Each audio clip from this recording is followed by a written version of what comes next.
Halo teman-teman semua, jadi hari ini saya sedang berada di Wihara Wajra Bumi Nusantara dan saya sedang bersama Pandita Bambang. Nama budaya.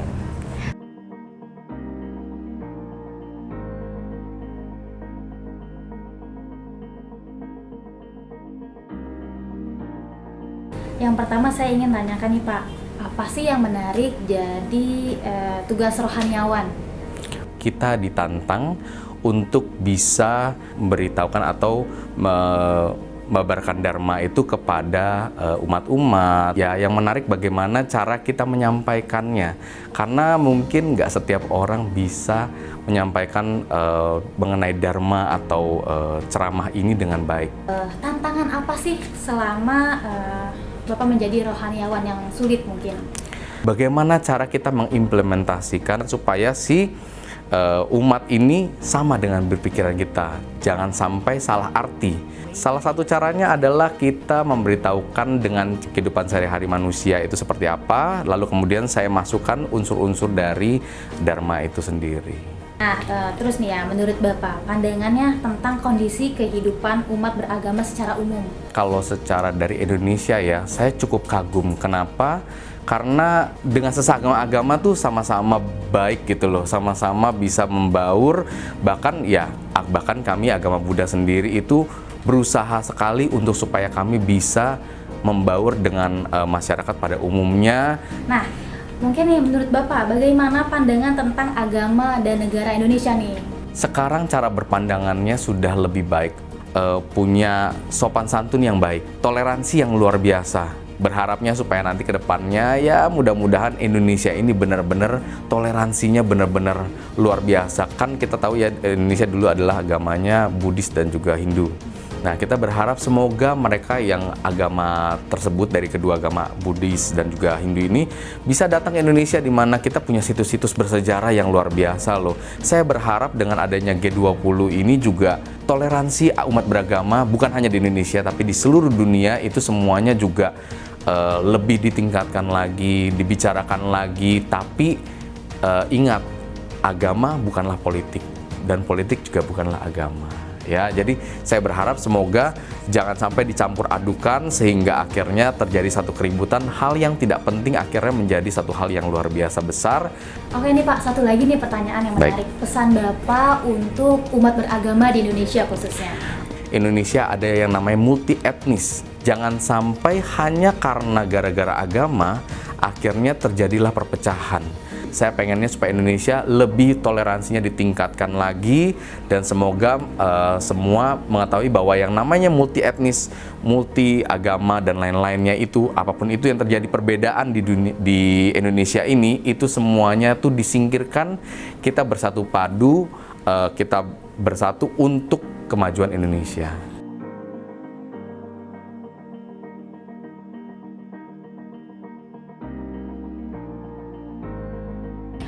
Halo teman-teman semua, kembali lagi bersama saya. Kali ini saya berada di Gereja GBI Permata dan saya ditemani bersama Pendeta Budi Pancasusila.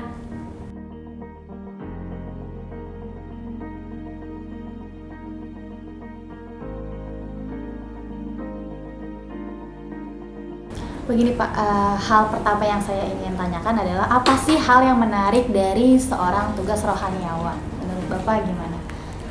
Saya merasakan mendapatkan banyak berkat dari sana, pemeliharaan dari Tuhan. Sebab saya bekerja di ladangnya Tuhan, maka upah saya itu ya dari Tuhan. Itu sebabnya saya sebagai seorang rohaniawan, saya memelihara hari-hari saya, hidup-hidup saya, masa depan saya, Tuhan pelihara. Itu yang menarik. Menurut Bapak ya, tantangan apa yang sulit menjadi seorang rohaniawan?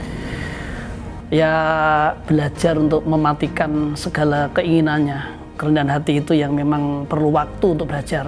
Sebab di dalam persepsi ajaran agama saya, seorang rohaniawan itu harus mementingkan kepentingan umat dibandingkan kepentingan diri pribadi. Bahkan Mbak, anak-anak saya sudah mulai dewasa itu kadang menuntut harus ada namanya family time. Istri kadang, kami harus menjembatani itu agar kepentingan-kepentingan itu tidak saling merugikan. Saya rasa itu ya yang harus menjadi tantangan atau kendala ya. Satu sisi kita harus melayani Tuhan hari Minggu, hari Sabtu, sisi lain anak-anak juga butuh perhatian dan butuh istilah sekarang family time gitu ya. Tapi ya puji Tuhan sampai sekarang saya tetap bisa mengatasi itu ya. Bagaimana nih pandangan Bapak tentang kondisi kehidupan umat beragama secara umum? Ini dapat dikatakan sih kondusif ya.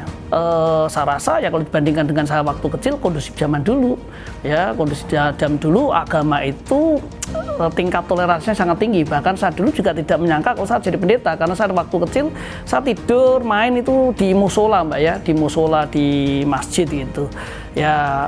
Artinya kehidupan rohani di sana itu tidak ada bedanya, tidak ada sekat-sekat, tidak ada pembatas, karena agama ya agama gitu ya. Kalau zaman sekarang saya lihat agama ini mulai sangat rawan ya, sangat rawan untuk dibicarakan. Tetapi secara umum sih saya rasa kondusif lah untuk bangsa Indonesia lah sampai saat ini lah, terkendali gitu. Nah, pertanyaan selanjutnya, bagaimana pandangan Bapak tentang hubungan agama dan negara? Nah, khususnya kalau di Indonesia ini agama sama negara itu dipisahkan. Artinya negara kita bukanlah negara agama, tapi juga bukan negara sekuler. Agama menjadi dasar dalam kehidupan kita. Itu sebabnya dalam sila pertama dikatakan di sana ketuhanan yang Maha Esa, dari kata Tuhan. Artinya bahwa seluruh bangsa Indonesia itu percaya dengan namanya Tuhan sekalipun dalam perspektif yang berbeda-beda. Jadi itulah kelebihan dari bangsa Indonesia, bisa meletakkan agama dan negara itu pada porsi yang pas. Bukan negara agama, tapi juga bukan negara sekuler, ya, negara Pancasila, negara jalan tengah gitu ya. Pertanyaan selanjutnya, kan kemarin ini kita sempat ada G20 ya Pak di Bali. Nah, itu kan ada Religion 20 yang mempertemukan beberapa tokoh agama ya, dari berbagai agama kan mereka ada. Nah, menurut Bapak nih, pembahasan seperti apa sih yang harus mereka implementasikan sehingga dapat membawa perubahan tentang antar agama dan perdamaian manusia ini?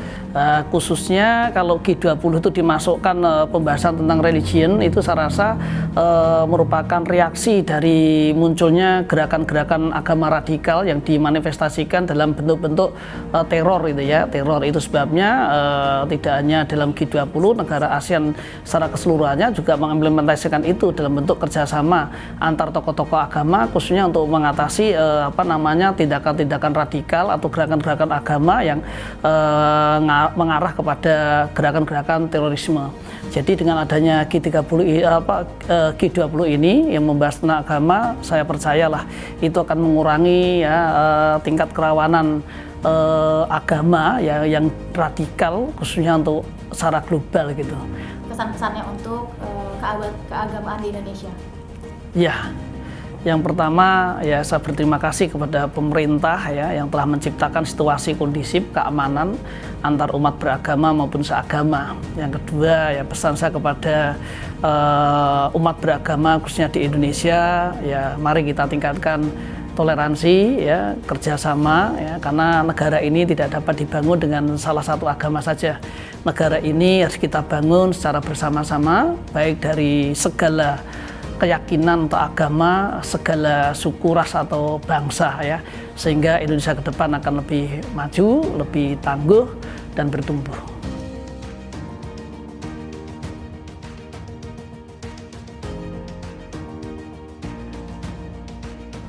Assalamualaikum warahmatullahi wabarakatuh, teman-teman sekalian. Alhamdulillah sekarang saya sudah bersama Kiai Saiful Bahri, Ketua Forum Silaturahmi Pondok Pesantren Sekota Tangerang.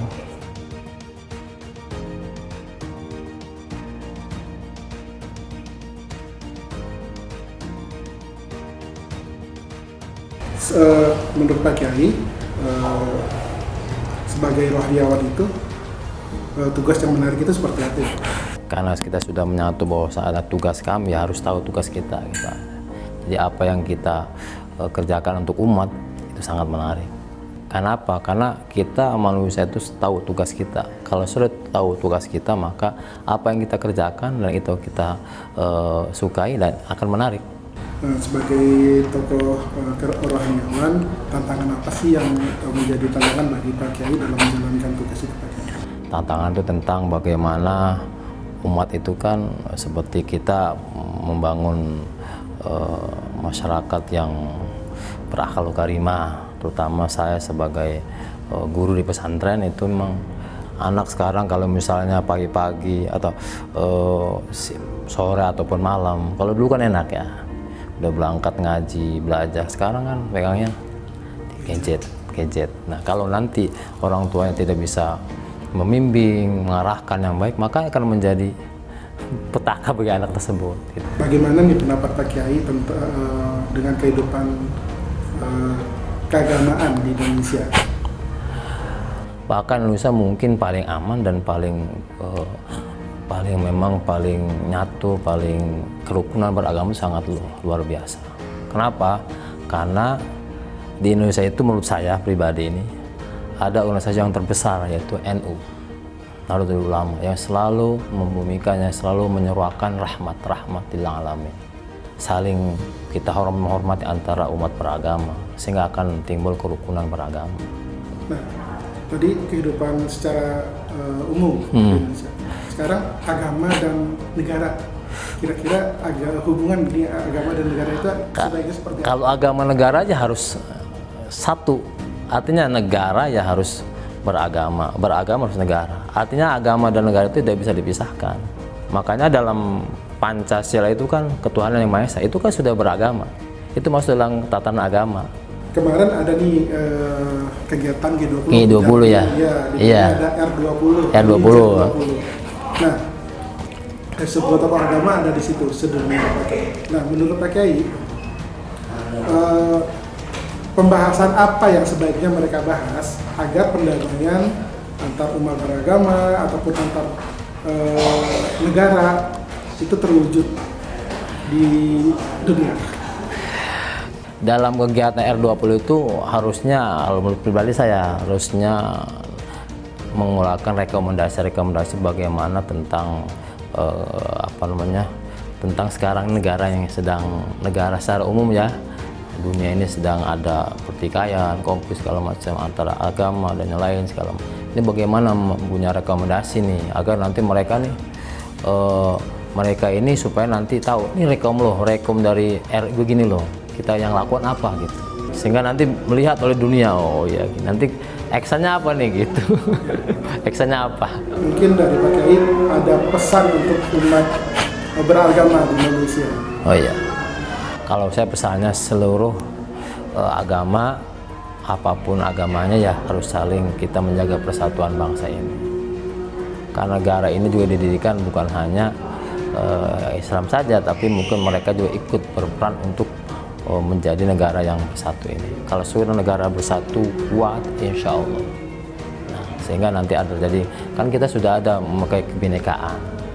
Nah, kalau sudah kita pegang yang 4 nih, pilar 4, Indonesia itu ya alhamdulillah negara yang paling mungkin secara pengetahuan saya itu menjadi contoh keteladanan daripada inspirasi dari dunia. Kok damai gitu, padahal kan berapa ribu budaya, adat di Indonesia, coba agama banyak, adat banyak, suku banyak. Karena tadi itu selama negara kita ini masih megang 4 pilar itu, insya Allah ya, PBNU Pancasila, Bhinneka Tunggal Ika, Undang-Undang Dasar, dan NKRI. Demikian wawancara kami bersama tokoh-tokoh agama dari kelompok BAT, Pendidikan Agama-Agama Dunia. Semoga bisa membawa manfaat untuk kita semua. Assalamualaikum warahmatullahi wabarakatuh.